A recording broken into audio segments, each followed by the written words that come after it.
अच्छा, तो lecture number 2 जो है वो हमारा जो है वो continuation of nomenclature of the simple curve. Last lecture में हमने 10 नोमेनक्लेचर जो थे वो कवर किए थे। जो लास्ट था नोमेनक्लेचर वो था हमारा लेंथ ऑफ द कर्व। अच्छा, अब जो 11th नोमेनक्लेचर है वो है एपेक्स और समिट ऑफ द कर्व। अच्छा, अब ये क्या है? The mid point F of the arc, the midpoint f of the T1 f T2 is called apex of curve and lies on the bisection of angle of intersection। अच्छा, अब ये जो statement है इसके ज़रा गौर से सुना। द मिड पॉइंट एफ, अब मिड पॉइंट एफ जो है हमारी जो ज्योमेट्रिकल शेप है सर्कुलर कर्व की, उसमें देखें कि मिड पॉइंट एफ किधर है। एफ देखें, ये एफ इस जगह पे मौजूद है। अब जैसे कि लाइन में लिखा है कि द मिड पॉइंट एफ, जो पॉइंट एफ है वो मिड पे है। किसके मिड पे है? ऑफ द आर्क, जो आपकी जो सर्कुलर आर्क है उसके मिड पॉइंट पे जो पॉइंट एफ जो है वो मौजूद है। और वो कौन सी आर्क है? वो लिखा हुआ है T1 F T2 is called apex of the curve and lies on the bisection of angle of intersection. अच्छा, अब ये जो मिड पॉइंट एफ है, एक तो ये क्या है, ये मिड पॉइंट ऑफ आर्क है, और दूसरा ये कहाँ पे लाई कर रहा है, उसको बाइसेक्ट कर रहा है, किसको? एंगल ऑफ इंटरसेक्शन को। बेसिकली जो आपका मिड पॉइंट, ये जो एपेक्स और समिट ऑफ कर्व है, ये दो पॉइंट पे है। एक आपकी जो centre mid point of curve है, और दूसरा ये क्या कर रहा है, जो आपका एंगल ऑफ इंटरसेक्शन है उसको बाइसेक्ट कर रहा है। तो वो जो आपका मिड पॉइंट एफ है उसको आप क्या कहेंगे? एपेक्स और समिट ऑफ द कर्व। ठीक है, it is the junction of line radii. अब ये जो जंक्शन ऑफ लाइंस रेडियाई है, ये क्या है? अब ये देखिए, बेसिकली ये जो पॉइंट है ये सेंटर से जाके मिल रहा है। आपका सेंटर पॉइंट ओ है सर्कल का, जिस सर्कल का ये जो कर्व जिस सर्कल की पार्ट है, ठीक है, वो जो ये बाइसेक्शन की लाइन आ रही है जो एफ पॉइंट से गुजरती हुई ओ तक आ रही है। अब वो क्या है? वो पॉइंट जो ओ है वो क्या है? वो जंक्शन है।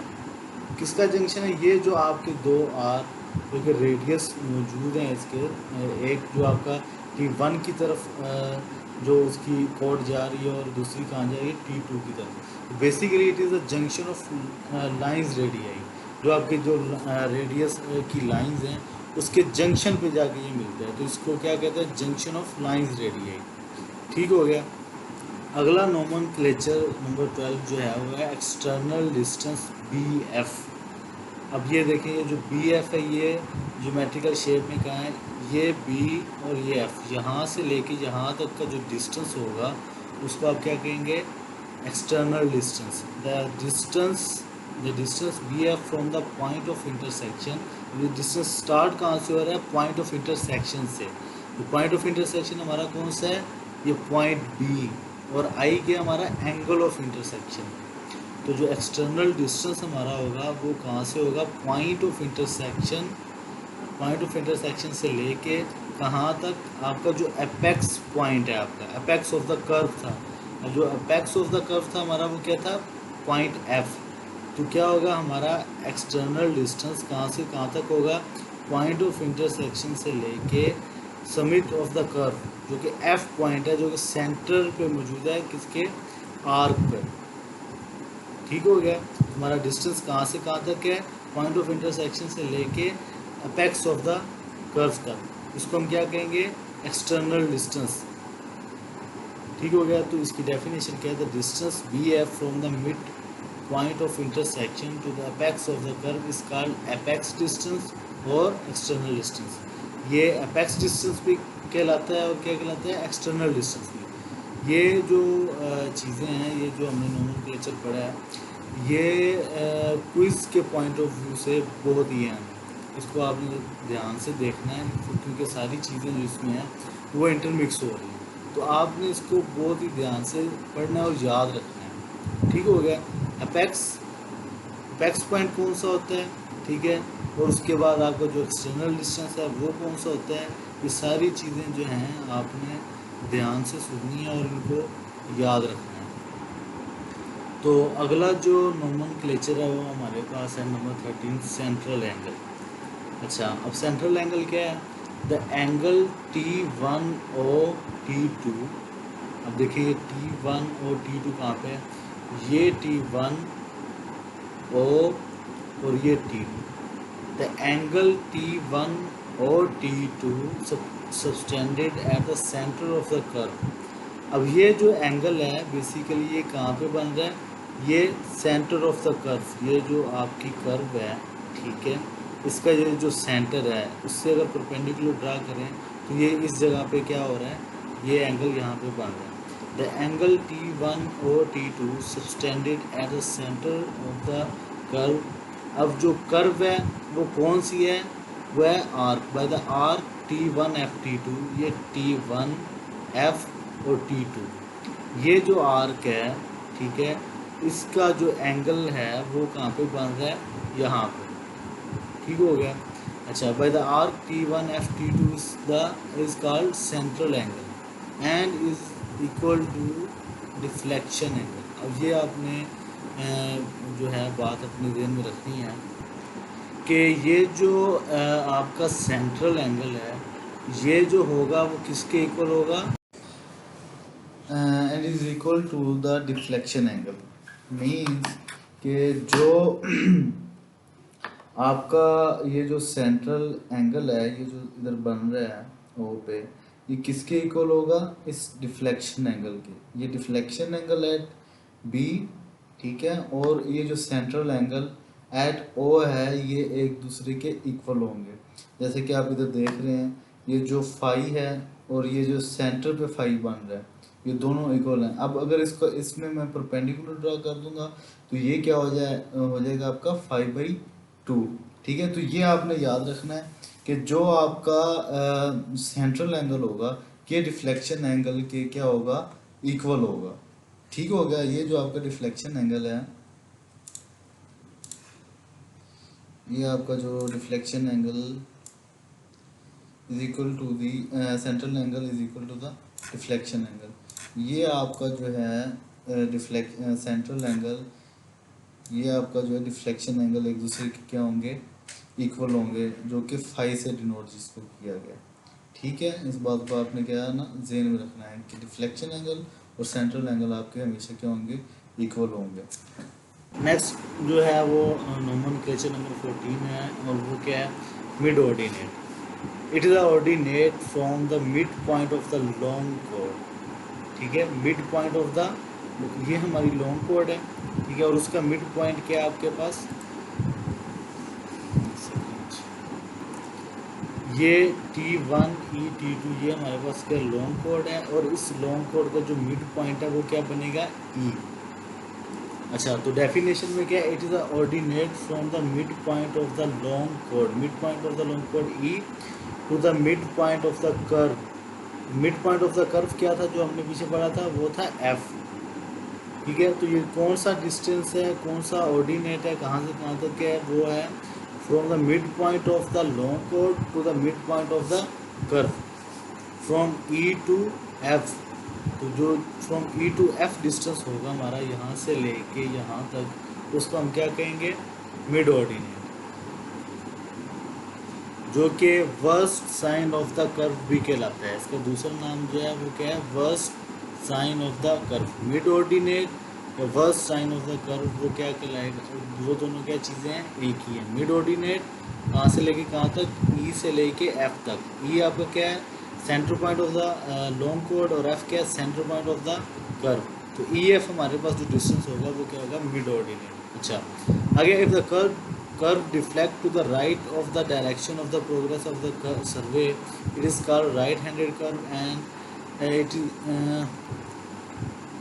तो अगर इसको हम दूसरी तरफ लेके जाएं सेम इसी लाइन को, if the curve deflect to the left of the direction of the progress of the survey then it is called as the left handed curve. जैसे कि ये हमारी अल्फ़ाबेट है ABC, तो इस साइड पे क्या होगा? तो डायरेक्शन ऑफ द कर्व क्या होगी? जिस साइड से हमारा अल्फ़ाबेट स्टार्ट होगा। बेसिकली जब हम फील्ड में होंगे, ठीक है। जब हम फील्ड में होंगे तो हम अल्फ़ाबेट को स्टार्ट ही उधर से करेंगे जो कि हमारा स्टार्टिंग पॉइंट होगा। लेट्स सपोज कि हम इधर से काम स्टार्ट कर रहे हैं, इस जगह से हम काम स्टार्ट कर रहे हैं। जब हम कर्व ड्रा करेंगे तो हम अल्फ़ाबेट ए इधर से स्टार्ट करेंगे, बी इधर से और सी इस साइड पे। ये तो हमने ड्रा कर दिया। जब कोई बाहर से आके सर्वे इंस्पेक्टर जो आएगा, जो कि साइट पे मौजूद बंदा जो इंस्पेक्शन के लिए आएगा, जब वो देखेगा तो उसको कैसे पता चलेगा? वो अल्फ़ाबेट से उसको चेक करेगा कि अल्फ़ाबेट किस साइड से स्टार्ट हो रहे हैं। अच्छा, तो if the curve deflect to the right of the direction of the progress of the survey, direction of the progress of the survey हमें कहाँ से पता चलेगी? अल्फ़ाबेट से।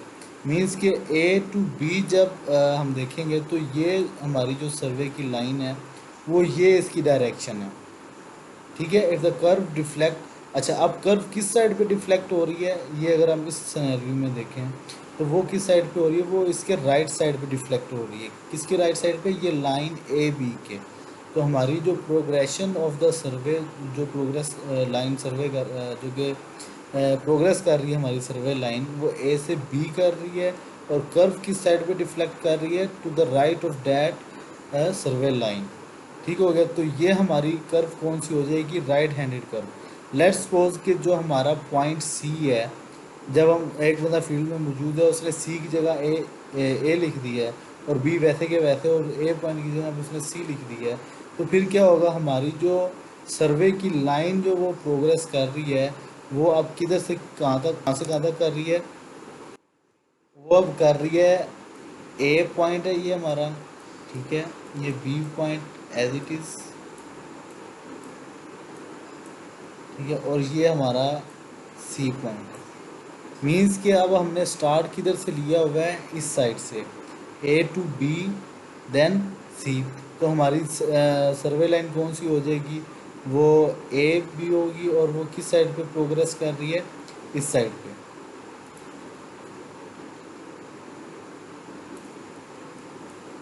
किधर प्रोग्रेस कर रही है? इस साइड पे। ठीक है। अब वो किधर डिफ्लेक्ट करेगी? इस डायरेक्शन में। तो अब क्या होगा? If the curve deflect to the right of the direction of the progress of survey line. अब यहाँ पे राइट की जगह पे क्या होगा? हमारा लेफ्ट हमने लिख दिया राइट की जगह। If the curve deflect to the left of the direction of the progress of survey. अब ये जो हमारी प्रोग्रेस ऑफ सर्वे है और वो डिफ्लेक्ट किस साइड पे कर रही है? ये लेफ्ट वाली साइड पे। ठीक हो गया। तो वो हमारी कौन सी हो जाएगी? Left handed curve. यहाँ तक आ गया सब कुछ। अब जब हम इसकी डेरिवेशन की तरफ मूव करेंगे, जो हमने नोमेनक्लेचर पढ़े उनसे कुछ नोमेनक्लेचर को हम डिराइव करेंगे, तो उसमें आप देखिए ये जो ऊपर the triangle B T one T two is an isosceles triangle and therefore the angle. अच्छा, अब ये देखिए अब कौन कौन सी ट्राइंगल का जिक्र किया गया है? B, point B, T one और टी टू। ये जो इसके दरमियान में ये जो ट्रायंगल बन रही है, यहाँ से लेके यहाँ तक बी, टी वन और टी टू, ये हमारी कौन सी ट्रायंगल है? Isosceles triangle. आइसोसेल्स ट्रायंगल का आपको पता है, कोई भी दो लेंथ्स एक दूसरे के इक्वल होती हैं और कोई से दो एंगल जो हैं वो एक दूसरे के इक्वल होते हैं। अच्छा, अब इसमें ये देखें, triangle B T one T two, triangle B T one T two is equal to triangle B T two T one. ठीक हो गया। अब ज़रा इसको गौर से देखें, बेसिकली क्या कर रहा है? पहले इधर से, यहाँ से हमने स्टार्ट किया, B T one T two, फिर B T two T one. ये जो दोनों हैं sides, B T one T two और B T two T one.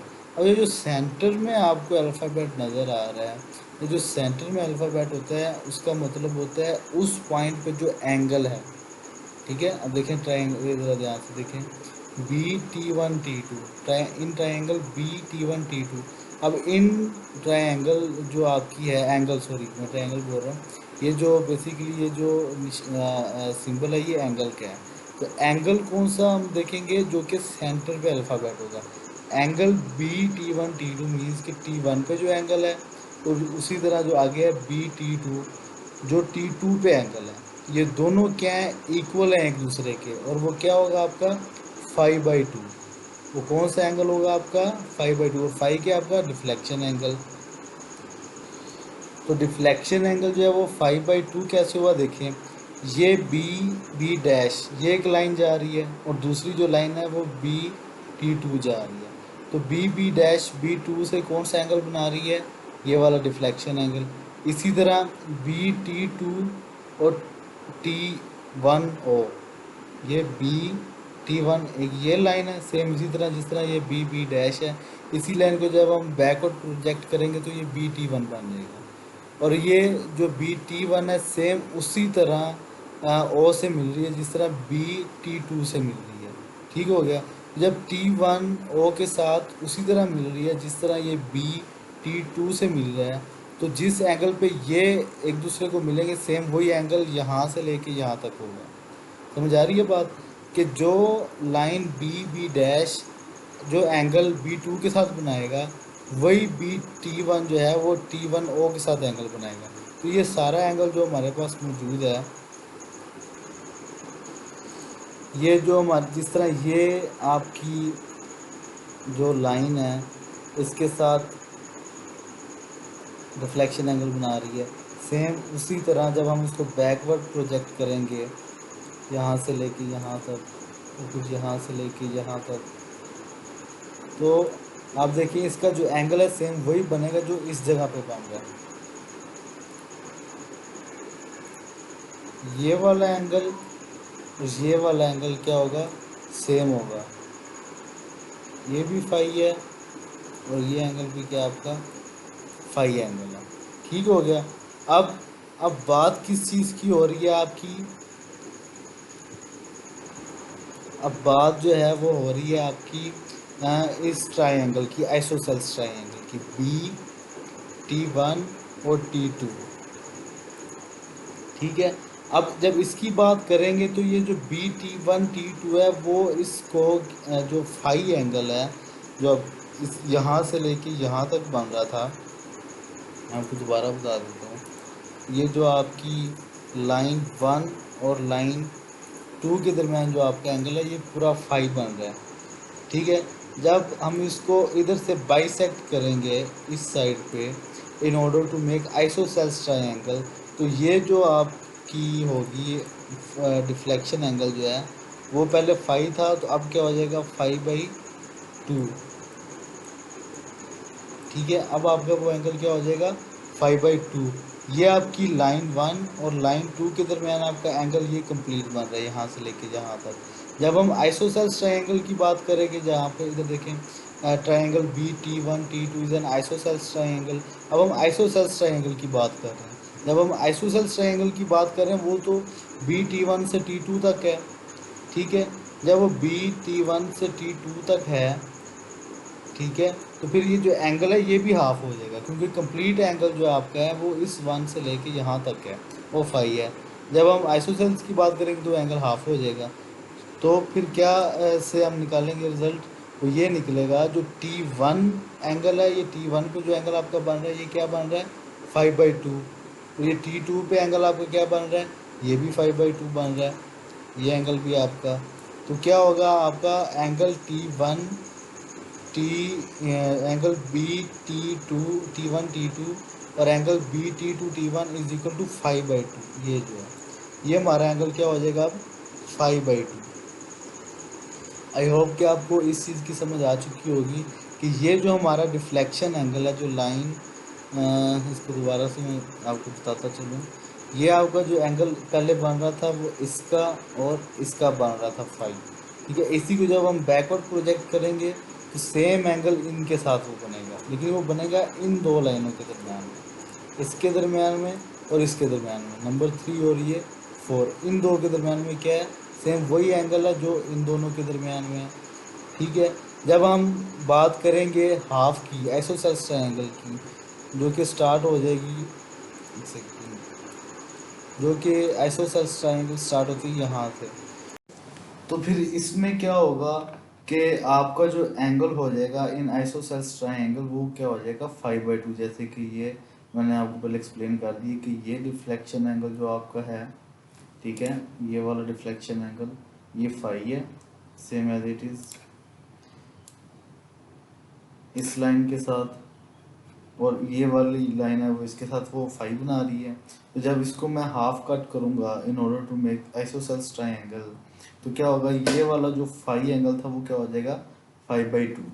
अच्छा, अब इसके अंदर आपने एक और चीज़ देखनी है कि जब मैं इसको 5/2 करता हूँ तो ये 90 माइनस 5/2 ये किस तरह बन गया, ठीक है, ये अब आपने ज़रा गौर से देखना है।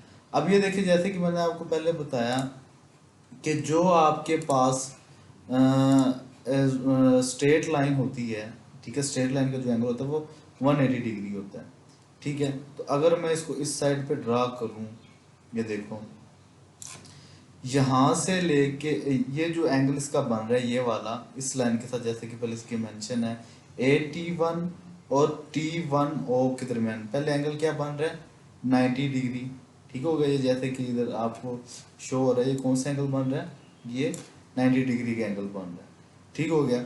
अब अगर मैं देखूं तो ये एक स्ट्रेट लाइन है, तो स्ट्रेट लाइन का क्या होगा आपके पास एंगल, वो होगा 180 डिग्री। तो 180 डिग्री माइनस 90 करें तो आपके पास क्या बाकी बचेगा, 90।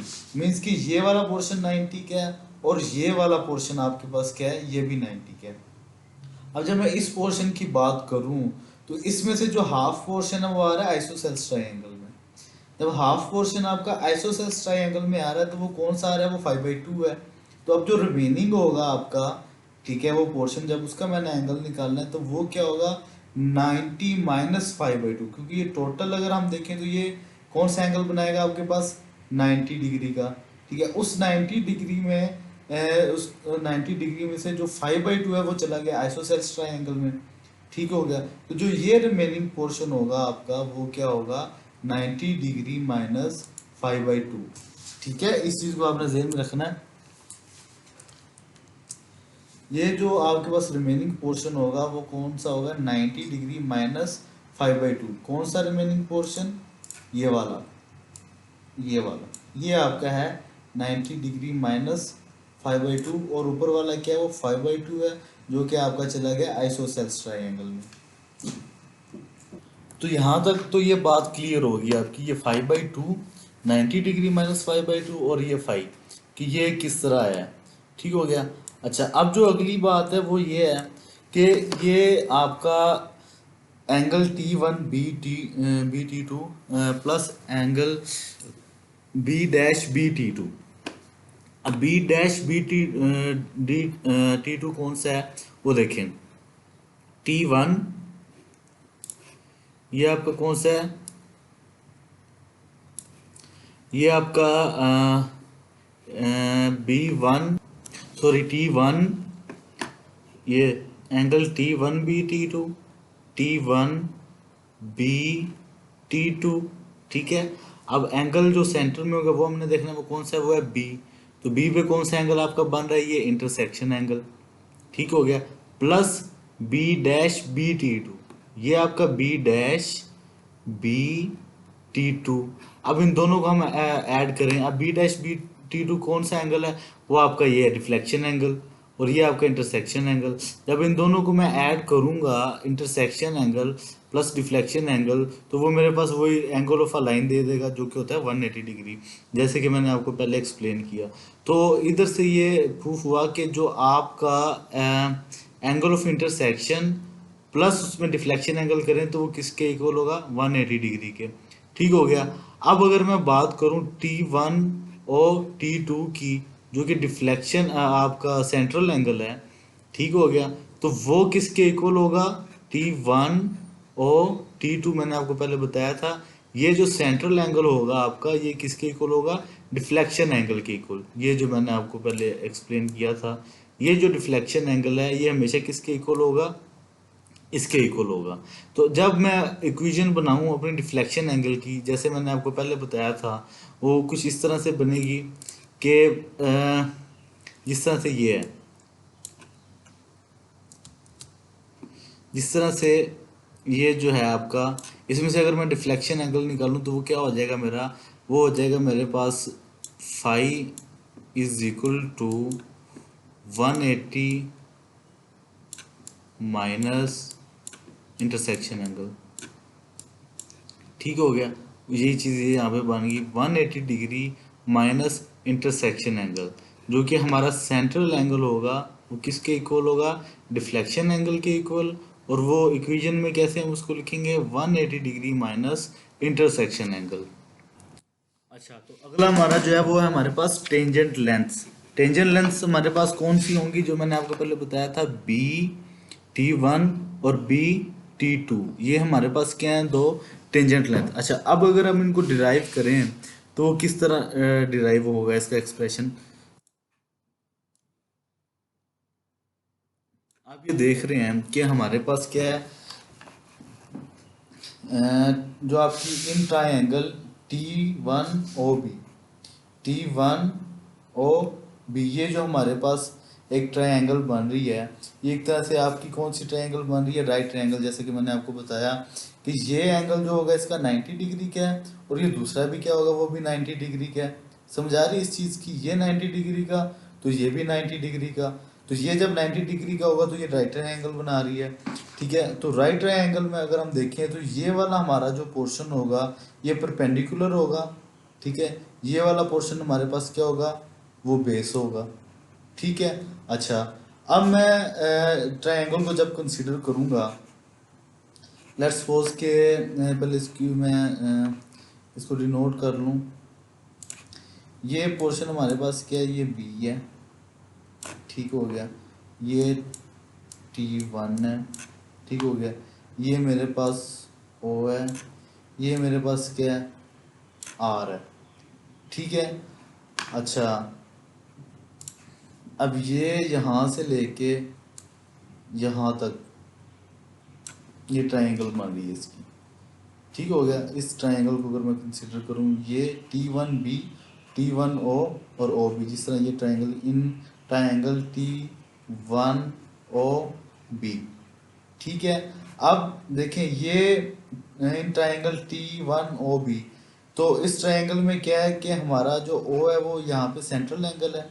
ठीक है, तो अब अगर मैं इसका tan लूँ, इस पोर्शन का अगर मैं ये कंसीडर करूँ, इसका टेंजेंट लूँ, तो टेंजेंट मेरे पास क्या हो जाएगा,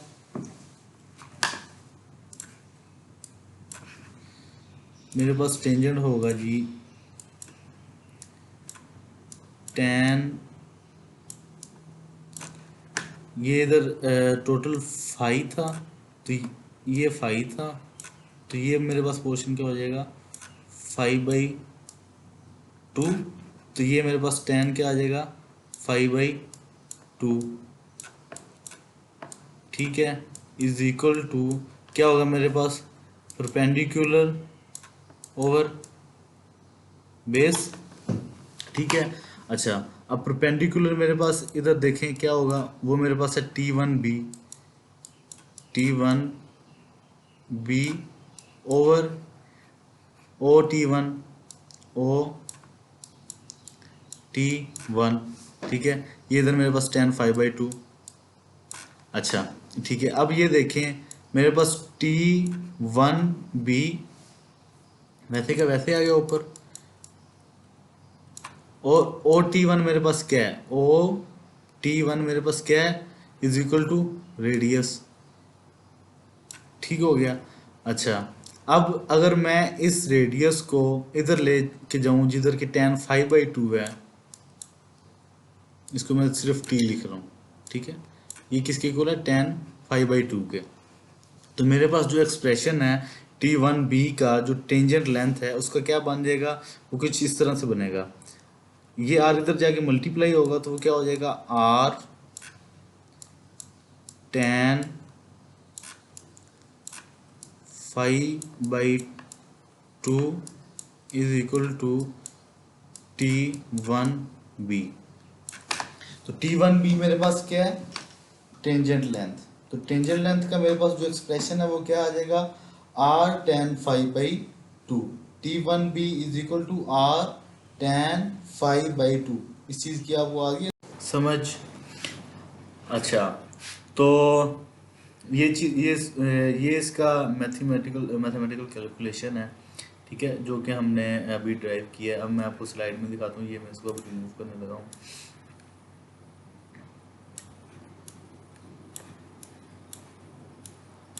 ठीक है, अब ये ज़रा देखें आप, ये सेम वही कैलकुलेशन है जो कि मैंने उधर आपको करके दिखाई है। ये अब BT1 और BT1 और BT2 ये अब सेम ही है। ठीक है, ये एक दूसरे के इक्वल हैं। इस साइड पे BT1 जो टेंजेंट लेंथ है और BT2 टेंजेंट लेंथ के इक्वल होगी। ठीक है, तो फिर अब एक्सप्रेशन आपका टेंजेंट लेंथ का क्या हो जाएगा, R tan 5/2। जब भी आप कोई न्यूमेरिकल सॉल्व करने लगेंगे, ठीक है, तो उसमें जब आपको कहा जाएगा कि आपने वो टेंजेंट लेंथ कैलकुलेट करनी है, तो उसका डायरेक्ट फार्मूला जो आपने लिखना होगा उधर, वो कौन सा होगा, ये वाला। ठीक है, R tan 5/2 is the formula to calculate tangent length. ठीक हो गया। अच्छा, तो नेक्स्ट जो आपका है वो है length of chord, length of chord. ठीक हो गया। अच्छा, अब इसको आप देखें ज़रा, मैं आपको बताऊं ये आपने किस तरह देखना है इसको। ये जो इसमें ट्रायंगल कंसीडर होगी आपकी, वो या तो ये वाली होगी ट्रायंगल कंसीडर आपकी, ये वाली। ठीक है, यहाँ से लेके यहाँ तक, यहाँ से लेके यहाँ तक। ठीक हो गया। सॉरी, ये आपकी जो ये वाली ट्रायंगल बेसिकली कंसिडर होगी, क्योंकि ये आपकी लॉन्ग कॉर्ड है। ठीक हो गया, ये वाली, ये वाली और ये वाली, ये आपकी कौन सी है, लॉन्ग कॉर्ड। तो आपने किसकी मालूम करनी है, लेंथ ऑफ कॉर्ड की, लॉन्ग कॉर्ड की नहीं आपने करनी। ठीक है, तो आप क्या करेंगे, आप इन दोनों में से कोई भी एक ट्रायंगल को कंसिडर कर लेंगे। ठीक है, लेट्स सपोज कि मैं जो ट्रायंगल कंसिडर करूंगा वो ये वाली ट्रायंगल कंसिडर करता हूँ मैं, ये। ठीक है, ये इस तरह से कुछ ट्रायंगल बन रही है। अच्छा, ठीक हो गया। अब ये जो मेरे पास एंगल बन रहा है इन दोनों के दरमियान में, ये एंगल मेरे पास बन रहा है 90 का। ठीक हो गया। तो ये जो मेरे पास है, ये T1, ये मेरे पास E पॉइंट है। ठीक है, ये मेरे पास O पॉइंट है। ठीक हो गया, ये जो लेंथ है ये मेरे पास T1O is equal to R है। ठीक हो गया। अच्छा, अब जब मैं इस ट्रायंगल को कंसीडर करता हूँ, इन ट्रायंगल T1OE, ठीक है, तो वो क्या होगी,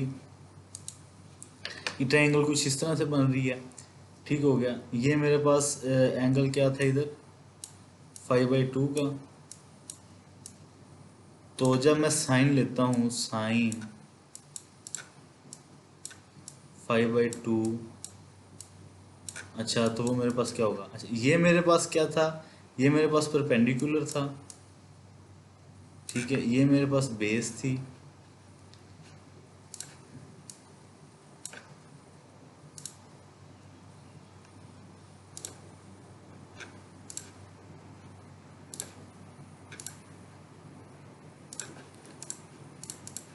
ये मेरे पास क्या थी, परपेंडिकुलर। ये मेरे पास बेस, और ये जो है आर, ये हाइपोटेन्यूज। ठीक हो गया। अच्छा, अब जब मैं साइन 5/2 लूँगा, तो साइन 5/2 मेरे पास क्या होगा, वो मेरे पास क्या होगा, परपेंडिकुलर ओवर हाइपोटेन्यूज। ठीक है, तो परपेंडिकुलर ओवर हाइपोटेन्यूज जब मैं करूँगा, तो परपेंडिकुलर मेरे पास क्या है, T1E। ठीक है, और हाइपोटेन्यूज मेरे पास क्या है, OT1 या फिर T1O। ठीक है, जब इसको मैं फर्दर सॉल्व करता हूँ, तो ये जो मेरे पास T1E है, ये लेंथ ऑफ कॉर्ड हो जाएगी L ओवर OT1 या T1O मेरे पास क्या है, R। ठीक है, तो ये किसके इक्वल था, साइन साइन 5/2 के इक्वल था। तो मेरे पास लेंथ ऑफ कॉर्ड क्या हो जाएगी, L is equal to R, जो कि इधर जाके इससे मल्टीप्लाई हो जाएगा, R साइन 5/2 के। ठीक है, ये मेरे पास क्या length of chord L is equal to R sine 5/। अच्छा, तो आपको मैंने बताया था कि आपकी जो basically length of long chord है वो आपकी बन रही है कंप्लीट यहाँ से लेके यहाँ तक।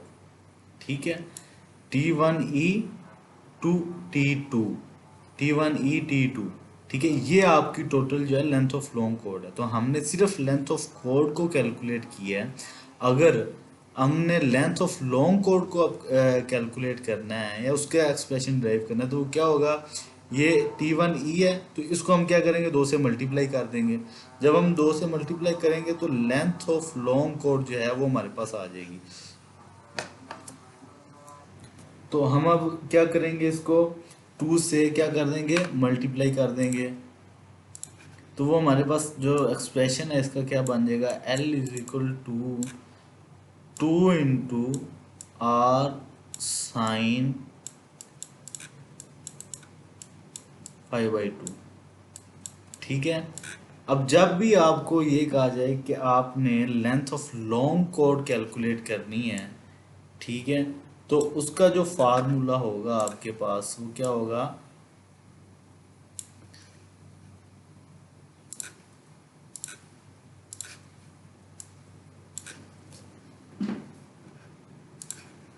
उसका आपके पास फार्मूला होगा L is equal to 2R sine 5/2। ठीक है, आपने जब भी न्यूमेरिकल सॉल्व करना है उसमें length of long chord calculate करने का फार्मूला जो होगा आपके पास होगा L is equal to 2R sine 5/2। ठीक है, अब मैं आपको बताता हूँ कि जो आपकी स्लाइड है उसमें ये कहाँ पे है। तो ये देखें, इसमें ये लेंथ ऑफ कॉर्ड जो है L उसको उसी तरीके से सॉल्व किया गया जैसे मैंने आपको बताया कि ये ट्रायंगल कंसीडर कर ली हमने। ठीक हो गया, जब हमने ये ट्रायंगल को कंसीडर किया तो इसमें हमने उसको देखा साइन 5/2, साइन 5/2 के बाद क्या हुआ आपके पास, वो आपके पास एक्सप्रेशन आ गया उसका R साइन 5/2। ठीक है, R साइन 5/2 के बाद जब हमने लेंथ ऑफ लॉन्ग कॉर्ड की तो वो हमारे पास क्या हो जाएगा, L is equal to 2R sine 5/2 के। ठीक हो गया, तो नेक्स्ट जो हमारे पास है वो लेंथ ऑफ कर्व। अच्छा, आपको पता है जब भी हमने एफएससी में पढ़ा था कि जो हमारी आर्क लेंथ होती है उसको कैलकुलेट करने का जो हमारे पास वो फार्मूला था वो था आपके पास क्या, S is equal to R theta. ठीक है, ये जो आपके पास एक्सप्रेशन है ये वाला S is equal to R theta, कोई भी आपकी आर्क लेंथ है, ठीक है, वो सबस्टेंड हो रही है सेंट्रल एंगल ओ पे, कुछ एंगल बना रही है थीटा, और जो जिस सर्कल के सेंटर पे हो रही है उसका कुछ रेडियस होगा, उसको हम क्या कहते हैं, आर रेडियस कह दिया। तो वो फिर जो आर्क लेंथ होगी आपकी, ठीक है, वो किसके इक्वल होगी, S is equal to R theta, और थीटा जो है वो आपका रेडियन में होगा। ठीक हो गया। अच्छा, अब जब हम इसकी बात करते हैं लेंथ ऑफ कर्व की, ठीक है, तो वो हमारे पास कौन सी होगी, लेंथ T1F टू T2 तक। ठीक हो गया, T1F T2 ये हमारी क्या होगी, लेंथ ऑफ कर्व होगी। अच्छा, अब इसी पे जब हम ये फार्मूला अप्लाई करते हैं S is equal to R theta, ठीक है, तो S हमारे पास क्या हो जाएगी इसके अंदर, लेंथ।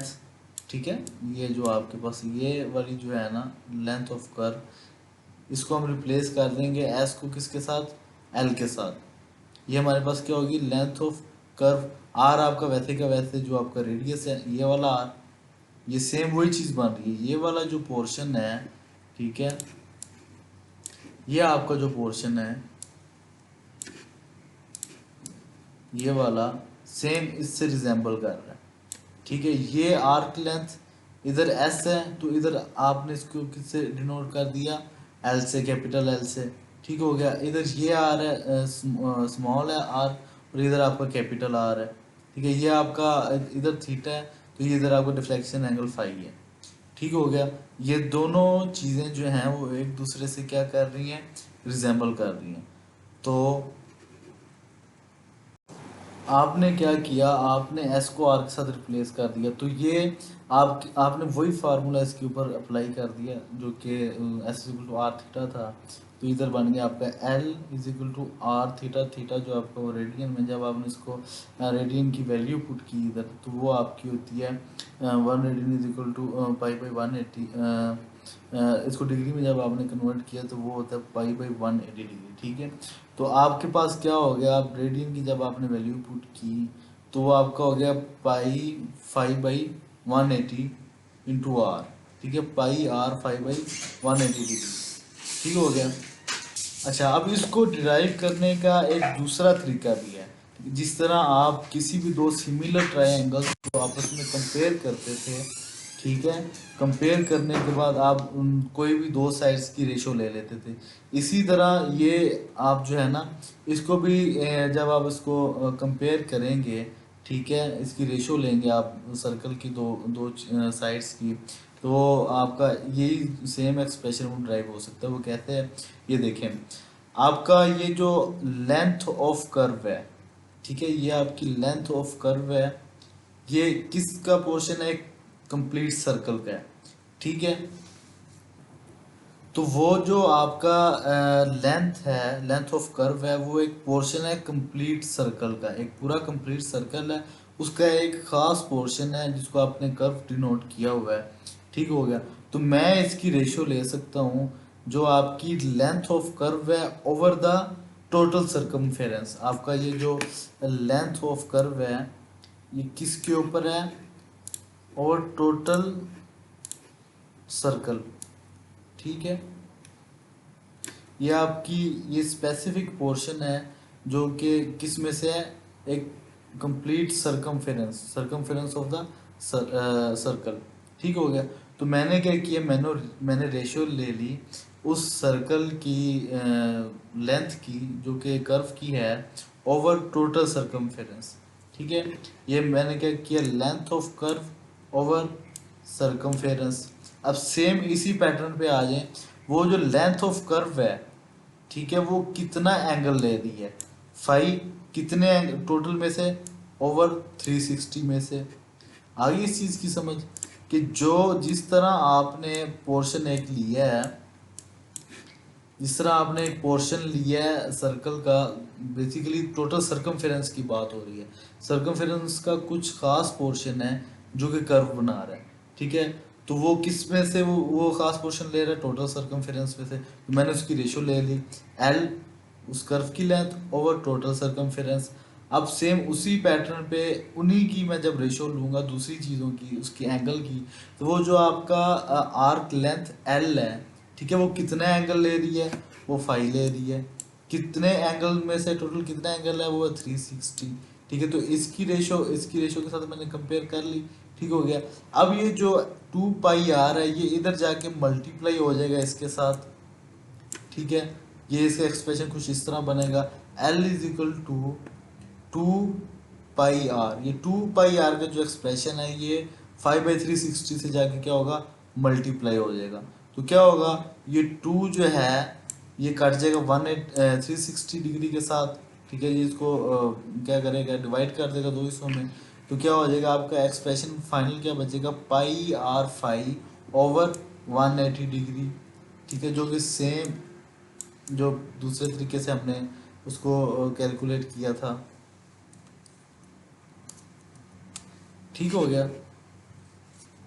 तो आपका जो पोर्शन बन गया लेंथ ऑफ कर्व का, ठीक है, जो लेंथ ऑफ कर्व की जो आपके पास इक्वेशन आ गई है, ठीक हो गया, वो आपके पास कौन सी आ गई है, पाई आर 5/180 डिग्री, ठीक है। जब भी आपने कैलकुलेट करनी होगी लेंथ ऑफ कर्व, तो आप क्या करेंगे, आपने ये वाला फार्मूला जो कि अभी हमने ड्राइव किया, ये बेसिकली फार्मूला ड्राइव करने का मकसद ये है कि आपको आइडिया हो जाए कि ये सारी की सारी चीज़ें ड्राइव कैसे हुई हैं। वैसे तो सिंपल हम वो पोर्शन स्टार्ट कर सकते हैं, न्यूमेरिकल पोर्शन स्टार्ट करें, आपको सीधा बता दिया जाए कि ये जो आपका है ये इसके फार्मूले, लेकिन ये फार्मूले ड्राइव कहाँ से हुए हैं, ठीक हो गया। वो आप सारी की सारी डिटेल मैंने आपको बता दी कि जो आपकी लेंथ ऑफ कर्व है उसका फार्मूला ये है, ठीक है। लेंथ ऑफ लॉन्ग कोड आपकी उसका फार्मूला ये है, ठीक है। इसी तरह पीछे हमने जो है वो टेंजेंट लेंथ का कैलकुलेट किया है। ठीक है, ये सारी चीज़ें जो है ना, ये डेरिवेशन जो हैं आपको आनी चाहिए, आपने इसको ज़हन-नशीन करना चाहिए तरीके से। नेक्स्ट हमारे पास है अपेक्स डिस्टेंस। ठीक है, जैसे कि मैंने पीछे डिटेल में आपको बताया कि जो आपका अपेक्स डिस्टेंस है वो कौन सा है, वो आपका अपेक्स डिस्टेंस होगा ये बी से लेके पॉइंट ऑफ इंटरसेक्शन से लेके जो आपका वो mid point of the curve के तक जो होगा, पॉइंट ऑफ इंटरसेक्शन से लेके mid point of the curve तक का जो डिस्टेंस है वो आपका क्या होगा, अपेक्स डिस्टेंस और समिट ऑफ द कर्व। इसको अब क्या हमने इसकी जो डेरिवेशन है वो हमने किस तरीके से करनी है, ये देखें। आपका ये जो ज्योमेट्रिकल शेप है, ठीक है, इसमें आप ज़रा गौर से देखें कि ये जो आपका अपेक्स डिस्टेंस है, ठीक है, ये कहाँ से लेके कहाँ तक है, वो है यहाँ से लेके यहाँ तक बी एफ। ठीक हो गया। अब अगर हमने ये बी एफ कैलकुलेट करना है तो हम किस तरीके से कैलकुलेट कर सकते हैं। जब हमारे पास ये वाला डिस्टेंस मौजूद हो, टोटल, ये टोटल डिस्टेंस आपका ओ बी, उसमें से हम ये वाला डिस्टेंस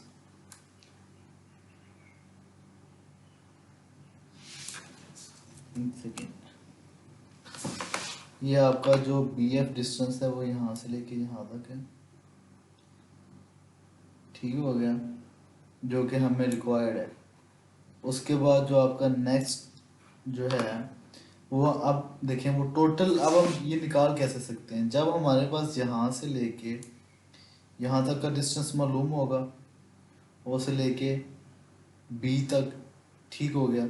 अब ओ से लेके एफ तक का जो डिस्टेंस है ये आपको पता है कि ये कौन सा है, या अच्छे तरीके से जानते हैं, ओ से लेके एफ तक का डिस्टेंस जो है वो आपका इक्वल टू रेडियस है। इस चीज़ की आपको आ रही है समझ। आपने क्या करना है, आपको रिक्वायर्ड है वो बी एफ है। ठीक है, अब आप क्या करेंगे, बी एफ आपके पास कैसे आएगा, जब आप ओ बी को कैलकुलेट कर लेंगे और ओ एफ उसमें से निकाल देंगे। ओ एफ का आपको पता है, ओ एफ जो आपका वो इक्वल टू रेडियस है। ठीक है, सेम यही चीज़ जो है आपकी इधर जो है ये मेंशन है, बी एफ जो है आपका, ये बी एफ आपको रिक्वायर्ड है। और कैसे होगा, जब ओ बी में से आप ओ एफ निकाल देंगे तो आपके पास जो रिमेनिंग पोर्शन है वो आपके पास कौन सा होगा, वो ये अपेक्स डिस्टेंस रह जाएगा। तो उसको कैलकुलेट करने के लिए अब हमें क्या करना पड़ेगा, अब आप देखें, आपको ये वाली चीज़ टोटल चाहिए, यहाँ से लेके यहाँ तक आपने इसको कैलकुलेट करना है। ठीक है, तो ये आपको पता है, ये आपके पास दो ट्राइंगल्स बन रही हैं इसकी। ठीक है, ये यहाँ से लेके यहाँ तक, ये वाला पोर्शन यहाँ से लेके यहाँ तक। ठीक है, और जो आपका नेक्स्ट पोर्शन है वो जो बनेगा आपका, वो यहाँ से लेके यहाँ तक बन रहा होगा। ठीक है, तो ये एक ट्रायंगल बना रही है, ये एक राइट ट्रायंगल बना रही है, जैसे कि पीछे हमने काम कर लिए सेम उसी पैटर्न पे जो है आपका वो काम होगा। ये आपके पास कौन सा पोर्शन है, ये आपका बी है, ये आपका T1 है, ये आपका O है। ठीक है, ये आपका R है, ये आपका एंगल जो है आपने याद रखना है, ये आपका 5/2 आएगा। ठीक है, ये एंगल आपको कौन सा आएगा, 5/2 आएगा। अच्छा, अब आपने इसको जो है वो कैलकुलेट करना है, तो हम इसको कैसे कैलकुलेट करेंगे। अब देखिए, ये हमारे पास ट्रायंगल बन गई है। अब इस ट्रायंगल में जब हम इसको देखेंगे, जब हम इसका साइन लेंगे, बेसिकली ये अब हमारे पास क्या बन गया, ये जो चीज़ है आपकी, ये आपका परपेंडिकुलर है। ठीक है, ये आपकी बेस है, और ये वाला पोर्शन जो है आपका हाइपोटेन्यूज है। अब आपको क्या चाहिए, बेसिकली ओ बी चाहिए। ठीक है, आपको क्या चाहिए, ओ बी। तो आप क्या करेंगे, आप इसमें जो ज्योमेट्रिक अलजेब्रिक एक्सप्रेशन लेंगे वो कौन सा होगा आपका, साइन कोस फाइव। तो इसमें आपने कौन सा एक्सप्रेशन लेना है, कोस थीटा का। ठीक है, जब हम कोस थीटा लेंगे तो हमारे पास कुछ इस तरह बनेगा कोस 5/2। ठीक है, तो वो हमारे पास कोस का एक्सप्रेशन क्या होगा, वो हमारे पास होगा बेस ओवर हाइपोटेन्यूज। तो बेस ओवर हाइपोटेन्यूज जब हम करेंगे तो बेस हमारे किसके इक्वल है, ओ टी 1 के इक्वल। ठीक है, और हाइपोटेन्यूज जो है हमारा किसके इक्वल है, ओ बी के इक्वल। बेसिकली हम ओ बी ही कैलकुलेट करना चाह रहे हैं। ठीक है, अच्छा तो ओ टी वन हमारे पास क्या है, ओ टी वन हमारे पास है किसके इक्वल है, आर के इक्वल। ठीक हो गया, और ओ बी। अच्छा तो ओ बी मेरे पास क्या होगा, जब मैं ओ बी को कैलकुलेट करूँगा तो ओ बी जो है वो इधर चला जाएगा और आर ओवर कोस 5/2 हो जाएगा। ठीक है, जब मैं इसको रीअरेंज करूँगा तो क्या हो जाएगा मेरे पास, R over cos 5/2 is equal to O B. ठीक हो गया, तो ओ बी मेरे पास क्या हो जाएगा, आर कोस 5/2। और जब मैं कोस 5/2 को लिखूंगा तो आपको पता है इसका रिवर्स अलजेब्रिक एक्सप्रेशन क्या होगा, आर कोस 5/2 इज इक्वल, जब 1 ओवर कोस होता है तो वो किसके इक्वल होता है, सीकेंड के। तो ये क्या बन जाएगा, सीकेंड 5/2। ठीक हो गया, O B is equal to R secant 5/2 के। ठीक हो गया, बेसिकली हमने क्या कैलकुलेट करना था, बेसिकली हमने कैलकुलेट करना था आपका जो इधर से बन रहा था बी एफ। तो बी एफ किसके इक्वल था, B F is equal to O B minus O F. ठीक हो गया, तो हमारे पास जो ओ बी है उसका एक्सप्रेशन हमने ड्राइव कर लिया, आर सीकेंड 5/2 है। और ओ एफ है जो हमारे पास वो किसके इक्वल है। ठीक है, इस जगह पे हमारा एफ है सेंटर में कहीं। ठीक है, ये जो कर्व बन रही है उसकी इस तरीके से जो कर्व बन रही है इस तरीके से। ठीक है, इधर हमारा क्या है, एफ पॉइंट है। ठीक है, तो ओ एफ हमारे पास क्या आ जाएगा, इज इक्वल टू आर के। जब मैं ओ एफ की बात करूँगा तो ये किसके इक्वल आ जाएगा हमारा, इज इक्वल टू आर। अच्छा तो जब मैं इसके अंदर बी एफ की इक्वेशन के अंदर ये सारे इनकी वैल्यूज पुट करूँगा तो ओ भी मेरे पास क्या है, R secant 5/2 minus O F की जगह क्या आ जाएगा, आर। तो मैं जब आर इसमें से कॉमन करूँगा तो क्या हो जाएगा मेरे पास, आर इंटू सीकेंड 5/2 -1। मेरे पास ये एक्सप्रेशन आ जाएगा बी एफ का, और बी एफ मेरे पास क्या है, अपेक्स डिस्टेंस। ठीक है, तो अपेक्स डिस्टेंस जो मैंने कैलकुलेट किया वो क्या हो गया, आर सीकेंड 5/2 -1। अब सीकेंड 5/2 है, इसको आप 1/cos 5/2 भी लिख सकते हैं। ठीक हो गया, अब अगर मैं इसको ऊपर लिखूं, मैं जैसे रिमूव करने लगा हूँ, तो अगर मैं इसका वैसे अब फाइनल एक्सप्रेशन लिखूं तो बी एफ का मेरे पास कुछ इस तरीके से बन जाएगा, B F is equal to R 1/cos 5/2 -1। ठीक है, ये एक्सप्रेशन और ये एक्सप्रेशन इसमें कोई फर्क नहीं है, सेम है। तो मेरे पास जो अपेक्स डिस्टेंस निकल आया है, ठीक है, वो जो उसको मैंने ड्राइव किया है वो B F is equal to R secant 5/2 -1 है, या आर इंटू 1/cos 5/2 -1 है। ठीक है, इसको मैं अब आपको बताता हूँ।